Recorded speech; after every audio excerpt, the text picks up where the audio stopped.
Okay, Quinn, we were talking about your movie and it's debuting, Yeah. and you were telling me about Pryce and his family. I think you've got some real exciting news for me. You have some people to introduce for us and give us some more info. Elaborate a little more. Yeah, Okay. yeah. Well, I'm super excited about it. I'm super excited about the film first and foremost because, I was able to tell my story, and I know going through telling your own story, how difficult it can be. You want to make sure you protect the family. You want to make sure they trust you, and this family trusted us. And so when we talked about it, I mean, they've been a long time family friend. My wife has worked for Richard and his family, but the Robertsons in Camden, Arkansas, they are a fantastic family, and their son Pryce is just amazing. When I think about a celebrity and I see, you go anywhere in Camden, Arkansas with him, you're number two. And it's just one of those things. But this story is dynamic, it's powerful. It's about the power of faith. It's the power of not giving up. It's the power of family. And it's one of the best projects that I'll always be thankful that I was given this opportunity to tell a story. I'm glad we were able to deliver on the objectives. It's a great story. The family's excited about it. But yeah, we got a great family here right now. Do you want to introduce? Absolutely, please. Okay, Introduce all it right. to me Well, and, yeah. and let's hear. Yeah, more well, about it. absolutely. I mean, I'm sitting here right now, and the family is right here. I mean, looking great, and there's no doubt about it. But you got the Robertsons. You got Richard Robertson right here. You got Pryce Robertson, and you got Vicky Robertson. And when you talk about a family that would not give up, when you talk about a family that just said, I don't care what the doctor is saying, you don't know my son. You don't know my family. You don't know what we have going on.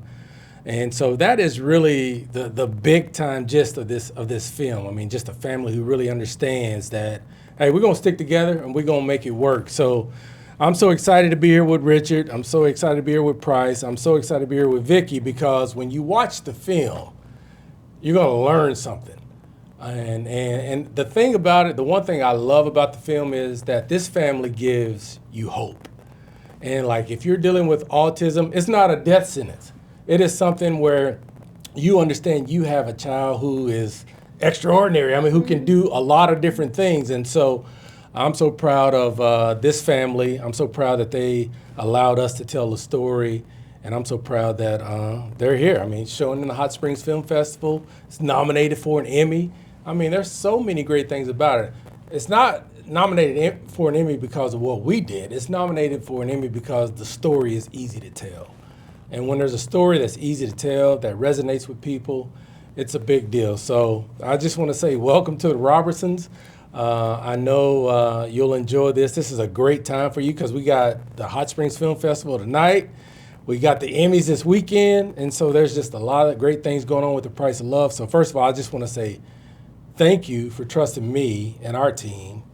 And then I just want to say congratulations for all that this film is going to do, what it is doing, because people are reaching out to you. And Cindy will tell you, it's already impacted her. And so we're reaching people in a big way. When you do a documentary like that, that's what it's all about. And so reaching people. And so I'm excited about it. So I'm going to turn it over to Cindy and let her just kind of jump into this interview and hang out with y'all for just a little bit. Well, it's nice to meet you, Vicky, Pryce, and Richard. And I thank you so much for taking a few moments out of your evening prior to the film debut and everything, and kind of catching me up and giving me some history on how things got to this point. And of course, I want to hear from you, Pryce, on how life is for you. I know you've done some amazing things. One thing I want to point out, we are in the Arlington in the presidential suite.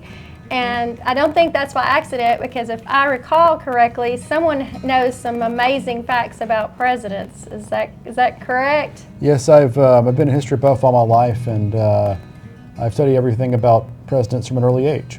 That's amazing. And I understand, Miss Vicky, that Pryce could read before. Is that right? Before he could speak. Tell me, if you don't mind, kind of give us some history on how things happened. Okay. Well, we found out when we started the program that he could read. Okay. The program that we did at home, the home-based program. But he has a memory like just unbelievable. And I always had books at the house. And in the playroom, I had a poster of the presidents. And anything to get his interest.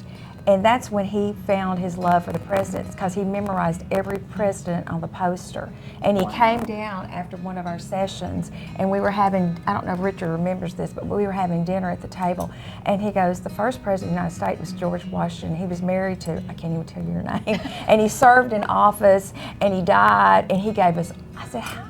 And then he went to the second, and the third, and the fourth, and we're fifth. So you're talking about a 40-year-old. Wow. And he went That's through amazing. every one of them. And Wow. I just went, wow. And then he memorized the Gettysburg Address. I had that up there. And he came down the stairs one afternoon, and he was saying 77 years ago, and he just went through the whole speech. Wow. So yeah, he definitely has a love for the presidents. That's amazing. That's wonderful. Well, and going back to how this all started, Pryce was diagnosed with autism. You didn't know that initially. No, I had suspected. I taught school, and I had children in my class that had autism, and I started picking up on some of the things with his sensory issues that he had with the sounds, and then he was just overwhelmed. He couldn't go anywhere without running. He was just the sights, the sounds, the smells, and so I started thinking to myself before I actually voiced it. And it took me a while to kind of get Richard on board that there was something wrong. And then we took him to Children's, and they suggested that we go to, they didn't diagnose him. They just said he was speech delayed. And so we went to speech therapy for a year, 3 times a week for a year. Wow. And not a word. And then she finally said, I believe he has autism. And so we went to Houston and had him tested at 3.5. And that's when we found out. And if I recall correctly, you had a very profound statement that I just absolutely loved and thought was amazing. You want to repeat it for me? I'd be happy to. Okay. I'd be happy to. When he gave us the diagnosis, which really came as no shock to either one of us, but it's just finally hearing a professional say it. Then he gave us what he thought would be a plan for Pryce.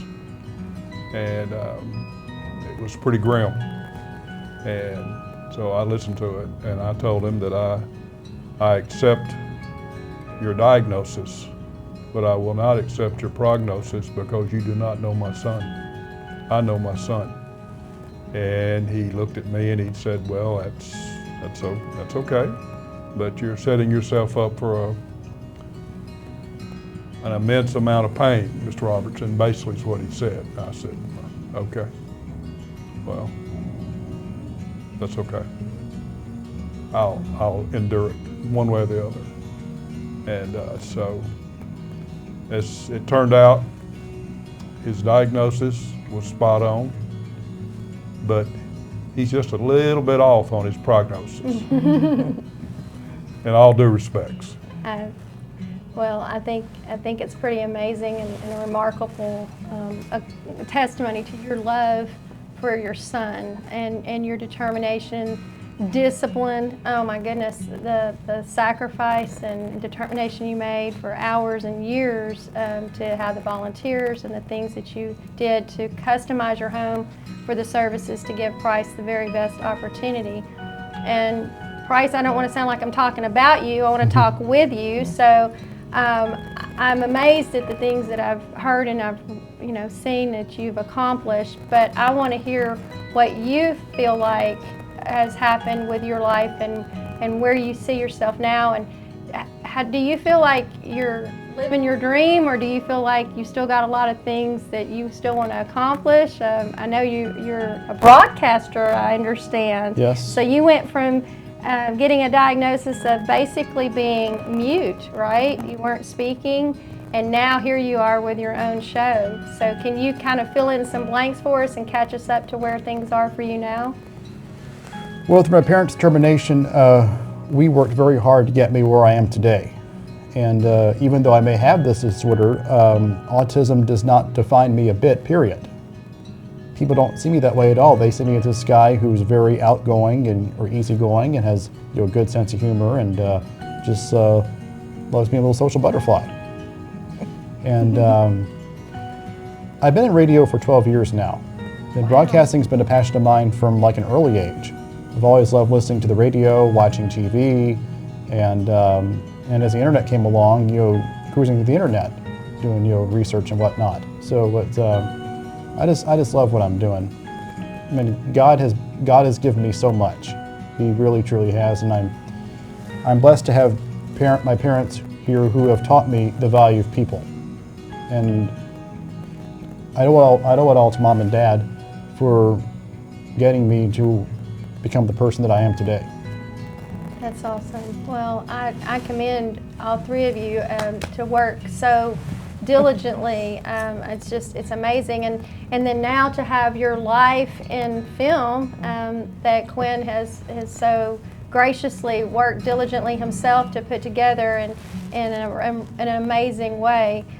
How do you guys feel about this? How do you feel about your lives being out there and talking about what you went through that was a very obviously difficult time and vulnerable time of your lives, but obviously you've had amazing triumph, and your testimony is going to be an incredible encouragement to families all over the world that are dealing with challenges with autism. So what are your thoughts about this? How do you feel about the film and what this means to you moving forward?